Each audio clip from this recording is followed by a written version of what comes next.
Good morning, everybody. Happy Friday. We have an amazing show for everybody today. What do we have, Krystal? Indeed, we do. We've got a reporter on from Philadelphia who's going to break down the state of presidential politics in the swing state of Pennsylvania. That is probably the most key state in the entire country in terms of determining who the next president of the United States is going to be. So that'll be really fascinating. We also have David Sirota on. He's going to break down some interesting new ties between the Democratic Party and Wall Street. But we wanted to start with those two dueling town halls last night, where certainly the both substantive and also stylistic differences between Biden and Trump were very much on display. Yeah, it was a true split screen reality of one sleepy. I actually saw somebody say, wow, Biden's presidency, if it happens, will be the worst, will literally be a cratering for cable news ratings, just considering how the man handles himself. Maybe that's not a bad thing, actually, for the health of this entire country. That's not a horrible thing, yeah. But I think you pointed to this. All this comes down to, as much as the substance, and we'd love to talk about it here, outside of stimulus and coronavirus, these are the two main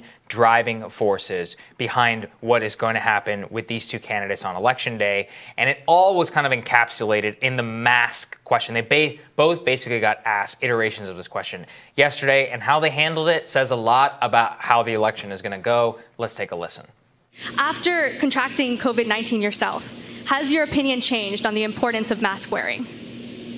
No, because I was okay with the masks. I was good with it, but I've heard many different stories on masks. I mean, I had, being president, you have people, they bring meals, they bring this, and I had an instance recently where a very wonderful person is bringing me a meal, and he's playing with his mask, and he's touching his mask all over the place, and then he's bringing a plate in, and I'm saying, well, I don't know if that's so good. I mean, the good news, I didn't eat it, okay? I decided not to eat it. This was a month ago. But look, you have on the masks, you have two stories. You have a story where they want, a story where they don't want. We should be thinking about making it mandatory. How could you enforce that? Well, you couldn't. That's the problem. Just like you can't enforce measles. You can't come to school unless you have a measles shot. You can't. But you can't say everyone has to do this. But you would, just like you can't mandate a mask. But you can say, you can go to every governor and get them all in a room, all 50 of them as president, and say, ask people to wear the mask. Everybody knows. And if they don't, fines? And they don't, no, not fine. Then I go to every governor, I go to every mayor, I go to every councilman, I go to every local official, say, mandate the mask. I mean, there you go, folks. Right That's there, yeah. Probably the dumbest mistake.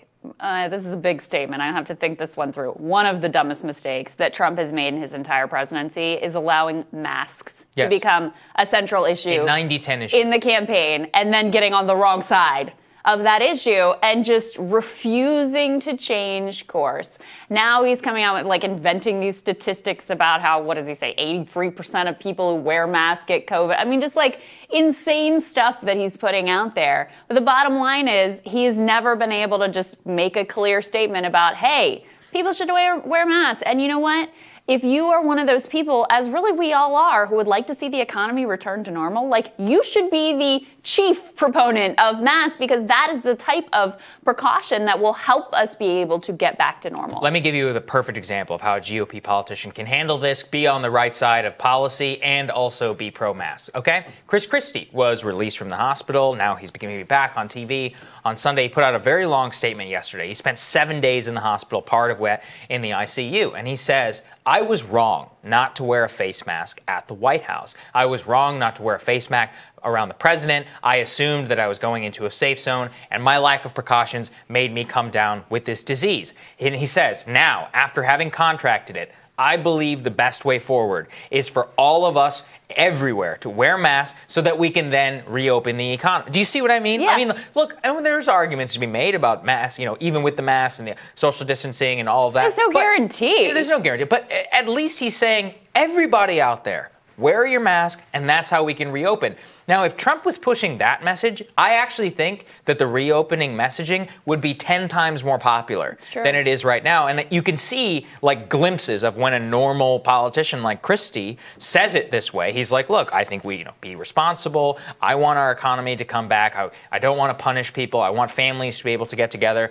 And that's why don't do what I did. Wear your mask everywhere. I mean, who wouldn't get on board with that, right? Yeah. It's such a clear-cut message, and it's so obvious. That's actually a really interesting point, and I think you may be right about that, that if people felt like everyone in the country was taking this seriously, they would feel more comfortable lifting 100%. social distancing restrictions and precautions and lifting the economic lockdowns if they felt like all of their fellow countrymen and all of the leadership were on board with doing everything they could to do so responsibly and in a safe manner. I think there's actually a lot to that. I mean, the overarching theme of the night and flipping back and forth between these two town halls was you could not help but notice how stylistically polar opposites they are. And also, by the way, the way that the moderators handle these two candidates is totally different. I mean, Savannah Guthrie, very aggressive, which is fine, no problem. I had some issue with her choice of questioning, but super aggressive. But then George Stephanopoulos,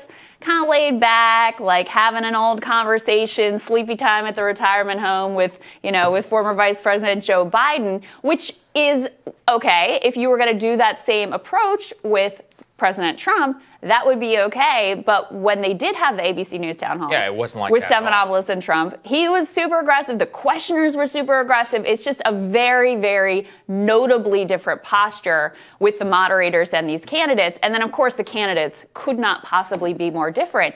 And, it's funny. I think in a different time, Joe's sleepiness, the just super low key, there's a lack of confidence in his answers sometimes. He kind of meanders off and he's like, that's what I think anyway. I don't think that would land, but right now it's almost soothing. You're like, okay, thank God. I can kind of relax as he just drones on about whatever he's talking about. Yeah, I mean, no, I think you're right. No, I know you're right, but that's the part that gets me. It's sad. And, we're not always going to be in this. Eventually you're going to need an actual leader to do something. And, the journalism part on this can't be overstated. I mean, I came up and we remember what the media was like under Obama. And that was it's like you can see, it's like a time warp. When you see Stephanopoulos handling Biden, you're like, oh, that's how it was back then. And then, in a way, I kind of prefer the adversarial. Absolutely. Especially on these major national stages in which, a debate or a town hall in which you really need to grill somebody. You should select people. I mean, for Biden, they should have selected some hardcore Trump people or people who were deeply skeptical of him from the Bernie wing. But none of that was really there. I mean, in the Trump one, like you said, you can see Savannah just poised to be there. She wants her moment of fact-checking Trump in real time and pressing him. And fine, okay, presidents shouldn't be safe. But I just think that we really lost out on that. Just to give people a highlight, I mean, we put together the toughest question that Biden got. And then I guess there's this bizarre section with Trump about QAnon, which we also put together. But just to give you an example of what it's like, I mean, from the ABC town hall, the toughest question came from one of the participants. From the NBC town hall, no question, it came from Savannah Guthrie. Let's take a listen to those. Now, can you just once and for all state that is completely not true and that disavow QAnon in its entirety? I know nothing about QAnon. I just told you. I know very little. You told me, but what you tell me doesn't necessarily make it fact. I hate to say that. I know nothing about it. I do know they are very much against pedophilia. They fight it very hard, but I know nothing about it. They believe it is a satanic cult run by the deep state. The subject. I'll tell you what I do know about. I know about Antifa, and I know about the radical left, and I know how violent they are and how vicious they are, and I know how they're burning down cities run by Democrats, not run by Republicans. Republican Senator Ben Sasse said, quote, QAnon is nuts, and real leaders call conspiracy theories conspiracy theories. Why not just say it's crazy and not true? He may be right. I just don't know about QAnon. I mean, you know about QAnon. Yeah, obviously. It's what? And I mean, okay, the whole thing drives me crazy. First of all, why can't you just come out and say, no, if there's deep state pedophilia, satanic pedophilia cult or whatever they believe. He can never do that. And he plays this game of I don't know about it, which is ridiculous. Of course you know about it. On the other hand, and this is the piece again about the moderator and the journalist, the economy is crashing. We covered the unemployment numbers going up. He got a question about QAnon and white supremacy and some crazy conspiracy theory he retweeted before he ever got a question about the economy. And as per usual, the most substantive questions really in terms of what's going to impact your life today all came from That's right. the audience members, all came from the regular citizens who asked much more to the point, bread and butter economic issues. But I mean, he's ridiculous on this stuff, obviously. And the thing is look, you only have an hour. And I know it may sound like a lot, but it's not. No, it goes if fast. you interview Trump, I mean, the guy, you know, he talks a lot. And so she spent, I think, the first 25 minutes on white supremacy, QAnon, and others. And okay, fine, you know. She opened with COVID, and those were pretty good. And then she switched to like that. That's a lot of time. I mean, if you think about that's almost half of the time that's spent on something like when we have the economy's crashing. I mean, she could have pressed him, I thought, a lot more on the stimulus. He did make news yesterday whenever he's talked about the GOP. He's like, they haven't done it because I haven't asked them to. He's like, they'll do it, which, you know, great to hear that he's going to at least pressure them a little bit. If I'll something believe like that when when I see it. If it happens, at least his mind is in the correct place. But if you can see that, you can see how they could have spent a lot more time on those issues, and they just never do. And as you said, as usual, best questions always come from the audience, as one did against Joe Biden. Let's take a listen. So my question for you then is, besides You Ain't Black, what do you have to say to young black voters who see voting for you as further participation in a system that continually fails to protect them? Well, I say, first of all, as my buddy John Lewis said, it's a sacred opportunity and right to vote. You can make a difference. If young black women and men vote, you can determine the outcome of this election. Not a joke. You can do that. And the next question is, am I worthy of your vote? Can I earn your vote? And the answer is, there's two things I think that I care, and I've demonstrated I care about my whole career. One is, in addition to dealing with a criminal justice system to make it fair and make it more decent, we have to be able to put black Americans in a position to be able to gain wealth, generate wealth. And so you look at what that entails. It entails everything from early education. That's why I'm supporting making sure that we in Title I schools, as you know, schools with the least tax base to be able to support their schools. So he goes on in a typical Joe Biden fashion. Yeah. We talk about schools and the lack of words in the home, and he kind of goes all over the place. I mean, it was fine. He didn't say anything weird or embarrassing like he does sometimes.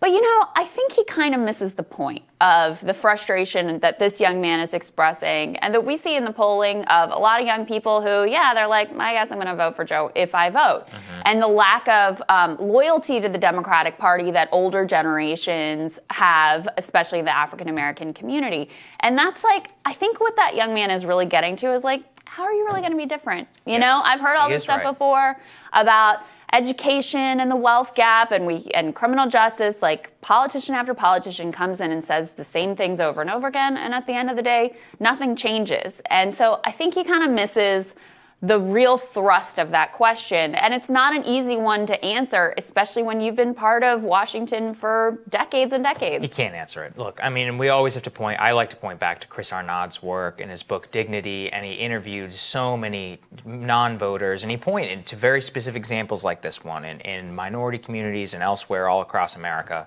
And people would say, why should I vote whenever the roads around here have been crap since George H.W. Bush? And everybody says they're going to do something about it, and they don't. So I'm done. And there's a lot of truth to that. Yeah, there is a lot of truth to that. I mean, I think we both believe still in participating in the electoral process. We do, but at this point, these people need to justify themselves. I'm not going to shame people for not feeling that way. For feeling that, exactly. No, that's exactly right. But overall, I mean, look, on like the polar opposite reaction on masks kind of tells the story of this entire election, combined with the just completely different energy. And I keep thinking about, as we come down to the wire here, how when people choose a new direction with a different president, oftentimes there's this seesaw effect where they go for the polar opposite of whatever they've had.